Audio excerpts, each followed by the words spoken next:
What's happening? What's happening? What's happening? Of course, you know it's your boy B Hot Radio shouting. Hey, man, I got a DC legend stepping off in this thing. Curtbone, what's good with it, boss? Man, blessed, man. Good to be here, man. Your house, man. It's beautiful in here. Thank you, man. Beautiful Thank here, you. man. Appreciate Yeah, you pulling up on a player. First of all, what got you making moves in the A today, man? Man, coming down doing like a little press tour, man, trying to promote my podcast, man. Yeah, you know I'm what I'm with saying? Trying to promote my All Days brand.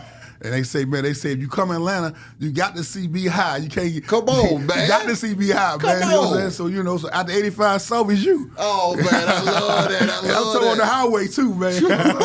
That's crazy. I mean, but Kurt, I need you to take me to day one, man. Mm-hmm. Coming up in DC and the game hit you, man. What was it that made you get into the game, boss? Man, just life circumstances, you know what I'm saying? Just coming up in that hood. I already was a leader already. Back when I was coming up, the guns wasn't always in. It was the fighting thing, you know what I'm saying? So I was already a leader with that. Yeah. But then when them drugs came, man, that Reaganomics in the 80s, you know, I still had a whole crew, you know what I'm saying? Yeah. So I had to find a way to feed myself and them and kind of drift off in there, man.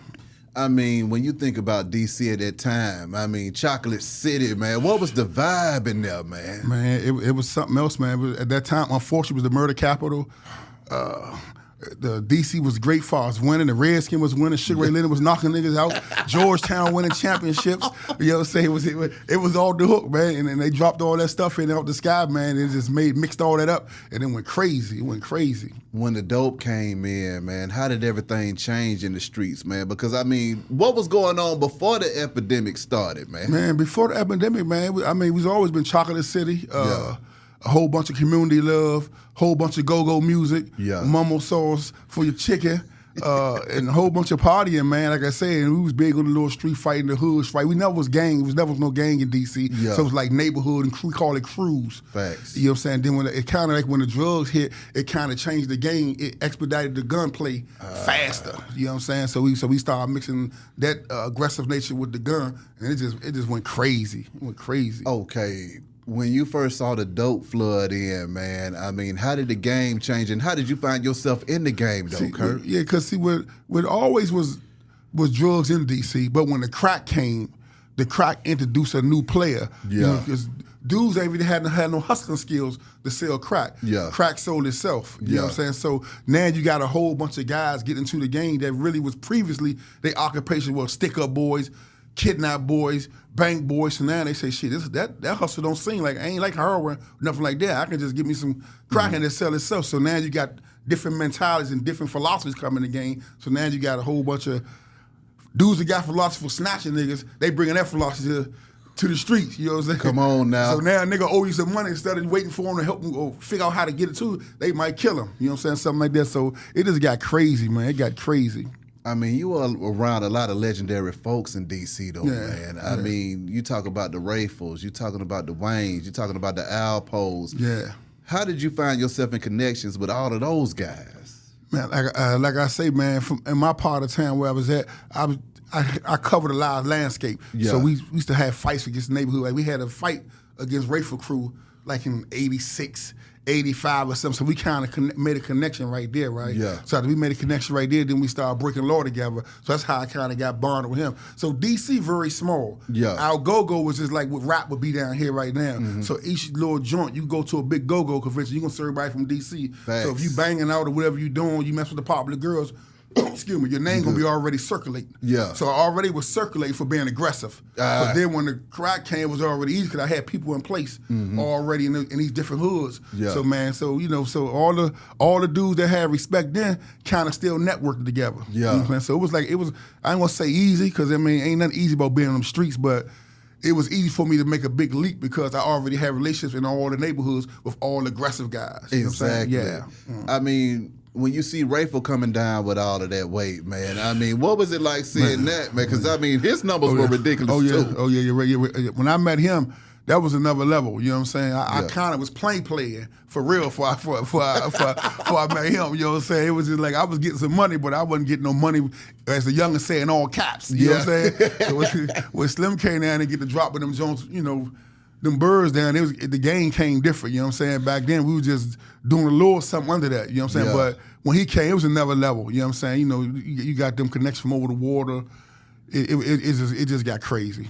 Crazy. I mean, maneuvering in the city though, man. I mean, you know, the violence is there, the drugs is there. Yeah. What was going through your mind staying alive, or were you just young, crazy, and wild in this thing, Kurt? When you young, man, you young, you naive, and you rambunctious. You know what I'm saying? And I really knew a lot of the players that was doing everything. Yeah. You know what I'm saying? So if I'm in Southeast or I'm in Northwest, I kind of know the dudes who hitting heads and doing all that. We already had a relationship. So I really feel comfortable. Because now when you come on my side of town, I'm going to make sure the carpet red for you over there. Exactly. So it's basically with relationships, with everything. So me knowing all the right people, all the people knowing me, I kind of really didn't really look at it like that. Yeah. Now when I was locked up and I thought back on it, Yeah. I was like, damn. God really was over me. Was really covering me, you know what I'm saying? Because I was really, really walking and going to a lot of places that it wasn't really safe to go at, but you know what I'm saying? But when you're young, that's what you do. When you started seeing people dying around you, man, I mean, what was going through your mind at those times, though, Kurt? Man, it was crazy. Like, you young, man. When you young, you like, man, it's part of the game. You know what I'm saying? You find all things to justify losing somebody. You know what I'm saying? Then it's like being on depends on what the reason is. So if somebody was a foreman, you like, well, that come with that. You know what I'm saying? Or somebody set something up to rob somebody, like that come with that. Somebody, you know, just doing underhanded stuff. So you kind of justify it in your brain, right? And then this, I'm really embarrassed to say this, but when you're young and just crazy or thinking stupid, we was on some shit back in the day, like we the murder capital. So we used to do shit like, you can be gambling and somebody might say, you jump out there, man, this is a good day for a homicide. Because we keeping count. You know what I'm saying? Just on some, we the toughest type of city, you know what I'm saying? Just being young and ignorant and naive to a lot of stuff, right? So, man, and we had a show called City on the Seas. They actually was what you would consider now, like, you know, every city got a local website or a website that keep all the crime. Yeah. They monitor every murder. So every day it came on the news, on the TV. Another homicide, 3 homicides, 2. So we was really, really infatuated with it. You know what I'm saying? Like, man, we gonna run it up. You know what I'm saying? Just being naive and young. Wayne Perry, man. Right, coming across a young Wayne at that time. Right, Because, I mean, what was his mindset at? And you already aggressive as your damn self, man. I mean, what was it like seeing him in action? Man, Wayne was a beast within himself, you know what I'm saying? And he came from his part of town where he was strong, making noise, and he you know, laid his lick across the city at some point, you know what I'm saying? So we never really had no disagreements, no bumping heads like that, you know what I'm saying? It was like mutual respect, you know what I'm saying? But Slim was a danger in itself, you know what I'm saying? And a hell to be reckoned with. Slim was serious, right? I mean, with all of y'all being out here on the streets pushing and shoving, though, man. I mean, how did y'all keep from bumping heads? Talk to me. But you gotta look at, you watch the Animal Channel, right? Yeah. It's like when you see, when 2 tigers see each other, 2 lions see each other, it's almost like a, you know what I'm saying? It's like that. Now you see some deers or some going down. With this name, they gonna run them down. You know what I'm saying? So it kind of be similar to that. You know what I'm saying? The streets is like that. You know what I'm saying? Like I reference the streets now. I say the streets like more hyenas. You know what I'm saying? It's a hyena environment now. You know what I'm saying? Everybody 20-1. You know what I'm saying? So back then it was more like the jungle was being occupied by the gorillas and the lions, the tigers, you know what I'm saying, versus now it's a hyena joint, you know what I'm saying? The African dogs right now. Exactly. Alpo touching down in the town, man. I mean, how did you feel about him coming in there? I mean, to be truthful with you, unbeknownst with the rest of the country thing, you know what I'm saying? When he came there on some straight business and just being humble, you know what I'm saying? Because he ended up, he come about 86. You know what I'm saying? I think he got locked up, I want to say 90, right? So 86 to about 88, or probably close, 86 to 89, he was just a businessman. He wasn't making no noise, wasn't doing nothing with nobody, wouldn't do that, wasn't bringing pack to the community, fucking with girls, you know, got dudes he messed with. You know what I'm saying? So nobody never seen all that. You know what I'm saying? So when 89 came, I actually went to jail, but when that time came, the climate kind of changed so bad because when Rayful going in, the streets was dry.